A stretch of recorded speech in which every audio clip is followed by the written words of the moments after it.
So this is part 2 of the Principles of Animation unit, and in this video we're going to cover arcs, whips, and oscillations. So this is probably the second most important thing to remember. If you can combine arcs, whips, and oscillations with squash and stretch, which we learned in the previous video, this is really going to help you do characters.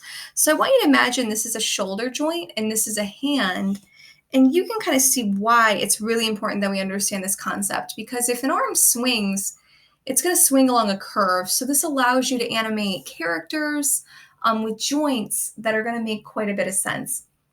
So things don't move in straight lines typically in animation unless they're like a mechanical object. Most things we animate might be living things because they're moving. So that's what we're going to be covering. So this is a very simple arc. You can see it still has the same sort of guideline setup where it's being held on the edges of an arc. That might be more frames, and then as it gets gravity, it's going to get faster in the middle. So slow, fast, slow, fast. So simple arc is I'm just going back and forth. That's what we're going to do first. And then we're going to get into whips. So whips, I'm going to actually draw a diagram so you can actually see the full whip diagram as well. But basically, whips are a certain type of movement when you have a more flowy arc. So I rarely use a straight arc. I usually use a whip, but it's a pattern that you have to learn the visual recognition of. So it's going to start as a C curve. And then when it's about to change direction right here, notice how this part comes in while this part's still traveling out. So as it's doing that, let me keep going. You can have, okay, let me keep going. There we go. All right, so it's starting to travel in, still an S curve. So it's an S curve if one part's traveling in and the other part's still traveling out. Middle part's still traveling in while the outer part's still traveling out, and then it'll switch back to a C curve. And it doesn't have to be back and forth. This could be all going all the way around. It could just be how an arm moves. This is also the principle for how you animate hair and tails. Okay, so just so you can see how that works. It works in one direction, but it's going to give you a nice, beautiful sort of flow to the movement. There's so many applications for this. All right, the last type of movement I don't use all the time, but it's used a lot in like Looney Tunes styles animation. It's called like a boing. It's really called an oscillation, but it's usually done with like sound effects. So it's when you create something that looks like it's vibrating. It's literally a back and forth sort of movement. So let me play these so you can see them all together. So that's the arc, that's the whip, and that's the oscillation. And I think the whip is probably the hardest. The other two, but all three patterns are really important to know how to do. All right, so let's set up our document. So I'm going to go into the gallery and use the same setup that I used for the other ones. So 1280 by 720. Again, there are other forms of animation, but document sizes, but this is just like a HD one that I tend to work with for widescreen. All right, I'm going to set up Animation Assist, and just on layer 1, I'm going to choose my guideline color. One thing I don't like to show you guys right away, sometimes you figure it out, is if you want to get a perfect arc, if you, or just, I don't really like the term perfect because there is no perfect, but if you ever want to get this is a straight line tool, but sometimes if you want to get like a half circle or something, you could actually hold that down just so it's a little bit more even. Okay, so I'm going to hold this more in the corners, spread it out in the middle. So I'm going to make this a pretty quick arc. Again, I could add tons more here if I wanted to have more time. So it just depends on how much time I wanted this to take up. All right, and I need to have a joint for the where the arc is going to attach. Okay, I could flip this, but it doesn't really matter what direction it's facing. So I have the joint and then I have the arc. All right, so right here, again, clicking background, and now I'm ready to start adding my frames. So I'm going to add frame. And then for the arc one, I don't want you guys spending a ton of time on this. Just use the straight line tool and click add frame every time. And then just take it to those corners. So this is really just to give you the fundamental concept. And I think animating this first will always make the whip a little bit more understandable.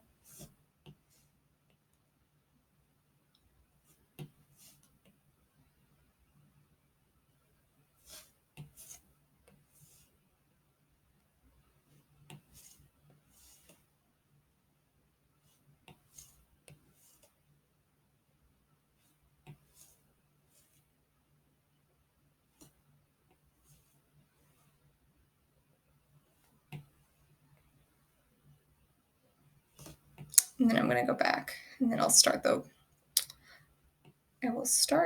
whip on the other side.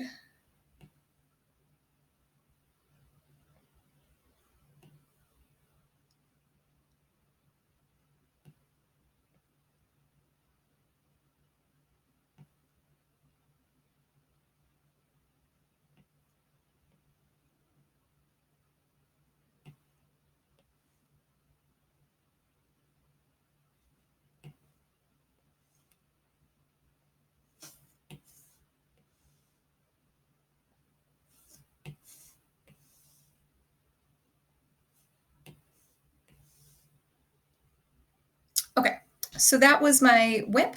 So now I'm going to change this into, I'm sorry, that was my arc. Now I'm going to change this into a whip. So the whip again is going to be C curve until it wants to change direction, and then it's going to S curve, and it's going to S curve for as long as it needs to change direction. So you have to keep in mind what kind of curve you're going to be on. So I'm going to be wanting to make it blow in the wind this way. So I'm going to still line it up with my curves. I'm doing just the C curve, trying to keep that curve pretty consistent. I would probably not draw this straight on. I usually tend, when I'm doing curves, I tend to move my frame. Oops, I want to make sure though it goes all the way to the edge. So I tend to move my iPad so it's really comfortable, or it might change even the size of what I'm drawing. I don't always like to animate super large. Most people do. I like to animate smaller in general. But I want to make sure this doesn't go over anything else. Okay. Mine's actually about to go off the side of the paper, so I'm not going to actually go all the way up. You could end this at any time because I'm doing this because I want you to see where the S curve part's going to start. So this is my last C curve, so it's still blowing in the wind or going this way. Let's say I want to change direction now. This is the most important part. This was my last thing. This is really why you need the onion skin showing. All right, it's going to start S curving, but it's traveling forward here, and this part's still traveling back. I could just have one frame, and I could change this into like another, I'll show you. I could change this into a C curve. So that's all I need. As long as you have one S curve, it'll work. But I want to make this even flowier. So I'm going to add an S curve, and I'm going to do like 3. You could do as many as you want.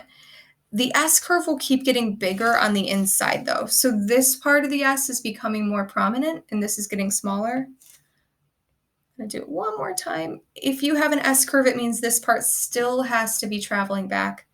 You know what? I'll do even one more, just so you can really see how flowy you can get this. As long as it's holding back, that's even 6 frames. As long as it's holding back, you can keep going. So I'll show you how that's a lot more flowy. Okay. So let me stop there. And now I'm going to change this back to a C curve. So it's still going to travel forward the whole way. So even the part that's next to it is still traveling forward, just everything's traveling forward now. Notice how the little tail end of the previous S curve is pretty close to that C curve. That's what's really going to make it make sense and kind of flow. And it might take a second. I kind of changed the dynamics of mine a little bit. This is much more flowy than my previous version I showed you guys. Yeah, I didn't really I need to follow my timing lines. All right, and let's say I wanted to have it switch direction here. I mean, I'm going to go all the way up. I'll show you in a second how you can make this like flow back and forth if you wanted. All right, and then that was my last C curve, so now I'm gonna S curve it. It's in, then out, in, then out. The inside part always becoming a little bit bigger until it no longer is an S curve and it's just a C curve. So I could do this. One thing I wanna make sure I'm doing is keeping it the same length. So I could change this at any direction, so I'll just show you. Let's say I wanted to have it flip here. Maybe it's something in the wind. Again, the S curve always gets wider, and then it'll change back to a C. So I did a pretty complicated one, just this last part, just because I wanted you guys to see how it works. I'll flip it one more time so you can see. And then I'll go back to a normal one. And the S curve always gets bigger. So that probably looks like a lot of frames. I'm going to turn off the onion skin for a second so you can see what that looks like, and we'll kind of analyze it. Okay, so here's where it starts. So again, C curve, C curve, C curve. Right when it switches, S curve. So this part's traveling forward, still traveling forward, still traveling forward, while this is traveling back. Right here, they're both going to be traveling forward again. So it's only an S curve when the tail end is traveling back. It's still traveling back. Still traveling back. Now it's a C curve again. All right, so let me play it at proper speed.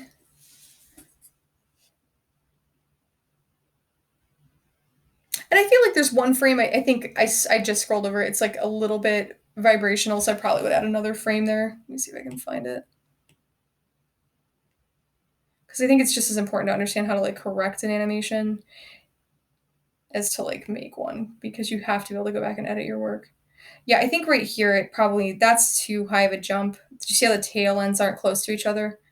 So I would have to put my onion skin back on. I'm just gonna up that opacity. I would have to do like one more right there. Yeah, that should help a lot more. All right, so that was that one. And I would like you guys to try to make them all flow. So let me see what direction I ended up in. Okay. So I'm going to continue this to this side, since that's the side it was going toward. I always scroll my animations quite a bit to get a sense of where the movement was headed, because I can't really talk my way through it.